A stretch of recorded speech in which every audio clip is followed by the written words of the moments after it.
बेंगलोर में 23 साल से दुनिया के बड़े 3 दर्जन मुल्कों के अब तक यात्रा कर चुके होंगे। एक भाई कॉमर्स में पीएचडी है, मैं स्टैटिस्टिक्स में पीएचडी हूँ। छोटा भाई एग्रीकल्चर से एमएससी करते करते बैंक में मैनेजर हो गया और एसबीआई जैसे बैंक में मैनेजर है। अल्लाह ने नीयत देखी, वालिद साहब जो सोच करके आए थे। अभी 4 दिन पहले मैं गांव गया था, वालिद साहब को लेके गया था, कहा कि जहाँ का तहाँ है, कुछ बदलाव नहीं हो रहा है। हमने फिर एक स्कूल शुरू किया, क्योंकि सियासत के रास्ते मुझे प्लेटफॉर्म चाह रहा था, समाज में काम करना था, मैं आप सबसे जुड़ना चाह रहा था। आप यह मान के चलिए कि आपका चेयरमैन ऐसा नहीं कि नौकरी नहीं मिली तो सियासत में आ गया। आपका चेयरमैन इस मकसद से ही सियासत कर रहा है या बीच में आया है कि अपने कौम, अपने समाज में काम कर सकेगा। आपका चेयरमैन पॉलिटिशियन जरूर है, लेकिन वो एकेडमिशियन भी है, इन चीज़ों को समझता है। हमने जब ये फैसला लिया तो वालिद साहब के सामने एक कठिन परिस्थिति थी कि तुम करोगे क्या। फिर हमने छोटा सा एक स्कूल शुरू किया। हम चाहते तो 20 साल स्कूल को हो गए, तमाम मौके मिले, तमाम हमारे ताल्लुकात हैं। मैं कोई ठेका बड़ा नहर और डैम का और तमाम ठेकेदारी का ले सकता था, लेकिन हमने तालीम का रास्ता नहीं छोड़ा। मैं ऐसी जगह पे स्कूल चलाता हूं जहां की नगर निगम के रजिस्टर में उसे मरीन बस्ती कहते हैं। बहुत कम फीस में बच्चों को तालीम दे रहा हूं। बच्चे उर्दू भी पढ़ते हैं, बच्चे साइंस भी पढ़ते हैं। और इस तरीके से काम करते हुए अल्लाह ने पता नहीं हज कमेटी ऑफ इंडिया के मेंबर के दरमियान जो हाजियों की खिदमत की उसका सिला दिया। माँ बाप की दुआएं लगी कि इस इतने बड़े तालीमी बोर्ड का मैं चेयरमैन बन गया। वालिद साहब 58 साल पहले जिस रास्ते से निकल करके शहर आए थे, आज पूरे सूबे के तालीम को दुरुस्त करने का काम अल्लाह ने मुझे दे दिया। और इस बात में कोई गुरेज नहीं। लोग सरकारी आंकड़े तमाम तरह के बातें करते हैं, लेकिन हमारी आधी आबादी के बच्चे मदरसों में इल्म हासिल कर रहे हैं, इसका मुझे एहसास है। मदरसे में लंबे समय से लगातार 17.5 महीना करीब होने को है, लगातार तमाम जिलों में जाना, मदरसों के लोगों से मिलना, उनसे बातें करना, उनसे मशवरा करना। और क्योंकि मैं मदरसे का कोई जानकार नहीं हूं, लेकिन आपके चेयरमैन की नीयत दुरुस्त है और इरादे मजबूत हैं, इसलिए लगातार इस तरह के फैसले लेकर के मैं, और कभी कभी जो आप मौलाना साहब कह रहे थे, सर्वे के दरमियान जिस तरीके से हमने इलेक्ट्रॉनिक मीडिया और तमाम लोगों का जवाब दिया, कभी कभी तो मुझे लगता है कि ये बातें मैंने की है। अल्लाह किससे कब काम लेगा ये तो हमें नहीं पता। वाह वाह, तो सुभान अल्लाह। अल्लाह शायद मुझसे काम लेना चाहता है, उसे मेरी नीयत पसंद है। इसलिए आप 17-18 महीनों का जो दौर चला 1.5 साल में, मैंने पीछे मुड़ के नहीं देखा है। और मुझे कभी भी मैं एहसास कमतरी का शिकार नहीं हुआ हूं। ये मुल्क हमारा है, मदरसों का एक बड़ा रोल है। आजादी की पहली लड़ाई रही हो तब भी मदरसों ने रोल निभाया। जिस आजादी की लड़ाई से हमें आजादी मिली 1947 में, तमाम उलेमाओं की शहादत लिखी हुई है, कौन नहीं जानता। मदरसे आज के नहीं है, मदरसे अल्लाह के नबी के ज़माने के हैं। एक लंबे समय से ये मदरसे समाज में काम करके तालीम और तरबियत को दुरुस्त करने का काम कर रहे हैं। बीच के दिनों में मुझे लगता है, मैंने एहसास किया है कि हम कहीं ना कहीं अपनी राह से भटके हैं, जिसका खमियाजा शायद हमें भुगतना पड़ रहा है। आज मैं देखता हूं, पूरे प्रदेश का हाल देखता हूं, मदरसे अच्छे काम कर रहे हैं, लेकिन उन्हें चलाने वाले प्रबंध समिति के लोग, मैनेजमेंट के लोग मदरसों को क्या कमर्शियल नहीं बना दिए।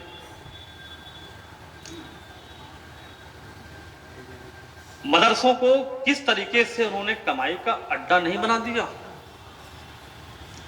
उनके खुद के बच्चे कहां पढ़ते हैं, क्या उनके कोई बच्चे मदरसे में पढ़ते हैं क्या?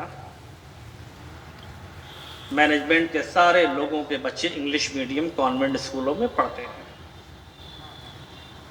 जो अनुदान के मदरसे हैं, जिन्हें सरकार बराबर की सैलरी देती है, उनके बच्चे भी कमोवेश अंग्रेजी माध्यम के मिशनरी स्कूलों में पढ़ते हैं। मैंने फिर एहसास किया कि मदरसे में पढ़ता कौन है। मदरसे में पढ़ता है गरीब का बच्चा, कमजोर का बच्चा, यतीम का बच्चा, लाचार का बच्चा। हम सिर्फ ये चाहते हैं कि जो खुशियां हम अपने पैदा किए हुए बच्चों को दे रहे हैं, वही खुशियां मदरसे के बच्चों को भी मिलनी चाहिए। हमारा बच्चा साइंस पढ़ेगा, टेक्नोलॉजी पढ़ेगा, मोबाइल देखेगा, टैब देखेगा, टीवी देखेगा, तो मदरसे का बच्चा भी साइंस पढ़ेगा, टीवी देखेगा, टैब देखेगा। हम इस बात के हिमायत में नहीं है कि मदरसों से सब के सब साइंटिस्ट बन जाए, सब के सब इंजीनियर बन जाए, सारे आईएएस बन जाए। अगर सब बन जाएंगे तो नमाज कौन पढ़ाएगा, तरावी कौन पढ़ाएगा, निकाह कौन पढ़ाएगा? सबका काम बना है। लेकिन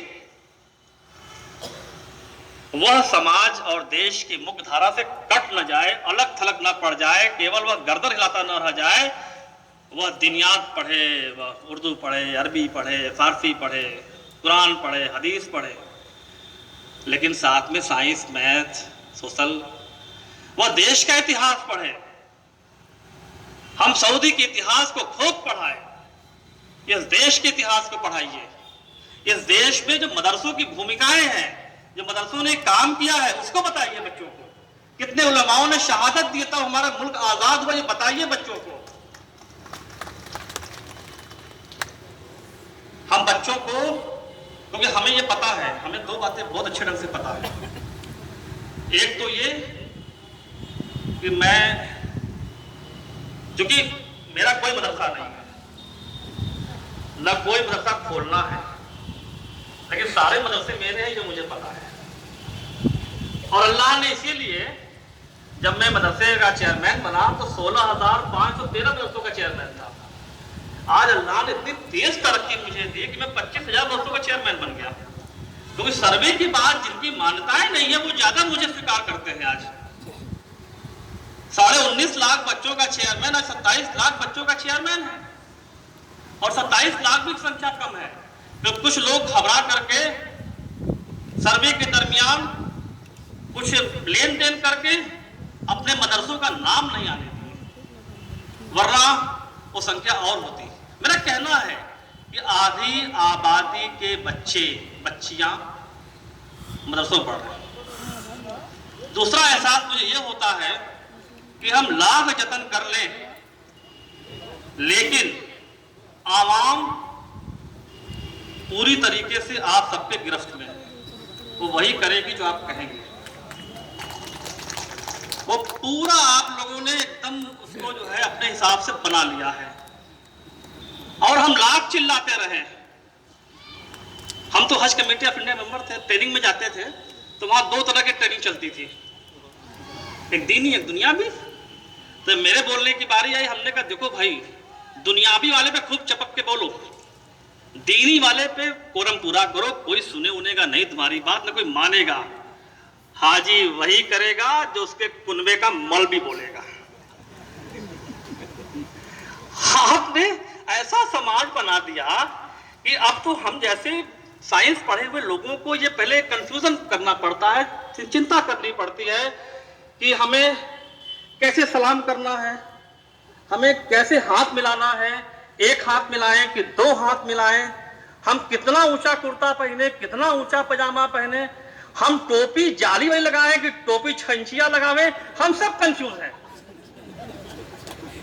हम अब तो हैरान है देख करके कि वो किसी गोल टोपी वाले की मैयत हो जा रही है तो लंबी टोपी वाले पहुंच नहीं रहे हैं।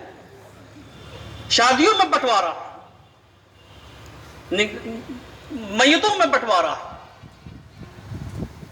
लगाम आपके हाथ में है। अल्लाह रब्बुल आलमीन है। 48 मरतबे रोज तो 5 वक्त की नमाज में हम जैसे लोग भी पढ़ लेते हैं। अल्लाह रब्बुल आलमीन है। कुछ लोगों ने उसे रब्बुल मुस्लिमीन बना दिया कि नहीं आप खाली मुसलमानों का रब है। अब और गिरावट आ गई, अब रब्बुल बरेलवीन हो गए, रब्बुल देवबंदीन हो गए, रब्बुल अहले हदीसीन हो गए, वहाबीन, शिया, क्या हरी पगड़ी, लाल पगड़ी, नीली पगड़ी, हम कहां पहुंच गए। ऐसे इस्लाम फैला था क्या? इसी रास्ते से फैला था क्या? दुनिया के तमाम देशों में जब हम हज में थे तो रब्बना आतिना फिद दुनिया हसनतुम व फिल आखिरति हसनतुम व किना अज़ाबन नार तो सब पढ़ रहा था। कैसे पहुंच गए ये? आज तो निकाह टूट जा रही है, मुसाफा कर लिया साहब, निकाह टूट गई। दिन भर में 10-15 बार तो मेरी निकाह टूट जाती है। अगर इस तरह के समाज में आप काम करेंगे तो आप केवल हुकूमत को कोसेंगे, गैर को कोसेंगे, एहसास कमतरी के शिकार होंगे। हमें अपने गिरेबान में झांकने की जरूरत है कि हम अपनी कौम को किस राह पे ले जा रहे हैं, हम अपने बच्चों को, अपनी नस्लों को किस राह पे ले जा रहे हैं। हम अच्छे हैं ये मुझे पता है, अल्लाह को पता है, लेकिन आप बुरे हैं ये हमें कैसे मालूम हुआ? क्या उस बुराई में हम साथ में थे क्या आपके? हमें कैसे पता कि आप बुरे हैं? आज आपको जरूरत है समाज में निकल करके तकरीरें करिए, खुद तकरीरें करिए, क्योंकि आप ही की बात समाज सुनने वाला है। रात भर जगाएंगे, रात भर जगा रहेगा, नारे तकबीर अल्लाह अकबर लगाता रहेगा, फजर की नमाज भले ही छूट जाए, लेकिन वो मानेगा आपकी बात। तकरीर करिए, एक तकरीर शराब पे करिए, एक तकरीर जुआ पे करिए, एक तकरीर गीबत पे करिए जिसमें हमारी कौम पीएचडी कर रही है, हसद पे करिए, चुगली पे करिए, रियाकारी पे करिए। वालिद साहब ने कहा कि अल्लाह ताला को 2 चीजें बेहद नापसंद है, एक शिर्क, एक तकब्बुर। तकब्बुर पे करिए। वालिद साहब ने हमें सिखाया इन्नल्लाह मअस साबिरीन, हमने सब्र करके दिखाया। हमने वो दौर देखे जब बड़े ढीले चाय बनते थे, उसमें रोटियां खा करके हम सब बड़े हो गए। हलवा रोटी खा करके डिनर कर लिया, कभी अफसोस नहीं हुआ। कभी आज मुझे नमकीन बड़ी अच्छी लगी, हमने दिलनवाज साहब से कहा वो नमकीन मंगाइए, बचपन से हमारी फेवरेट नमकीन है दालमोट, यही खा के बड़ा हुआ। समाज में कैसे जीना है, हमारे हुकूक क्या हैं, इन पे चर्चा होनी चाहिए। माँ बाप के हुकूक क्या है, बीबी का हुकूक क्या है, भाई का क्या है, बेटे का क्या है, गरीब का क्या है, पड़ोसी का क्या है। पड़ोसी भूखा है तो आज खाना देने के लिए तैयार नहीं हूं मैं, पता करता हूं कि देखो परेशानी में है, मकरमा बेच रहा है क्या, कुछ जुगाड़ करके ले लिया जाए उसको।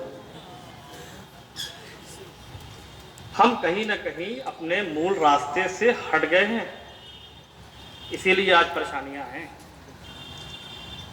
ए भाई अब सब दुख लगेगा, इधर आजा वापस। हाँ मैं लग रहा है ठीक है, क्या तो खाइए। हाँ हम पकड़ लेंगे।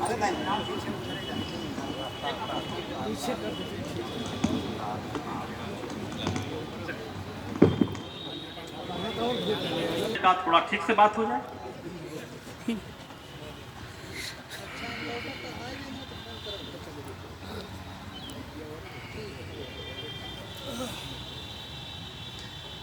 इतने दिनों से मैं चेयरमैन हूं, 18 महीने होने वाले हैं, 1.5 साल, मतलब आधा कार्यकाल खत्म होने को है।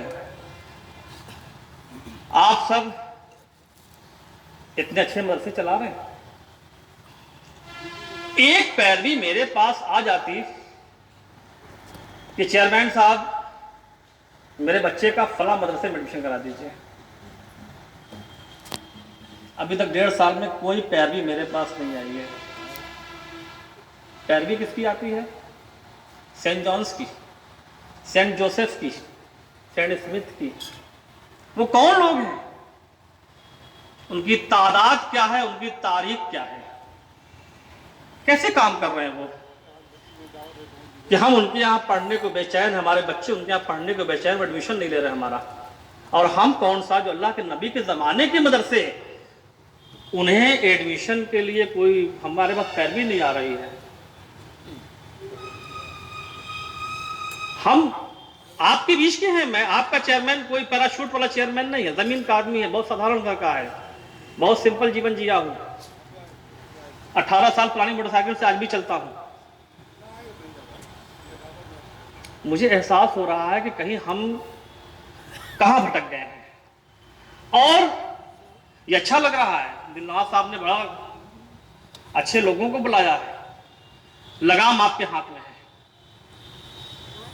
आपकी बातें समाज खूब स्वीकारता है, खूब मानता है। आप कहते हैं उससे हाथ मिलाओ तो मिलाता है, आप कहते हैं मत मिलाओ तो नहीं मिलाता है। आप कहते हैं उसके पीछे नमाज पढ़ो तो पढ़ता है, उसके पीछे मत पढ़ो तो नहीं पढ़ता। वो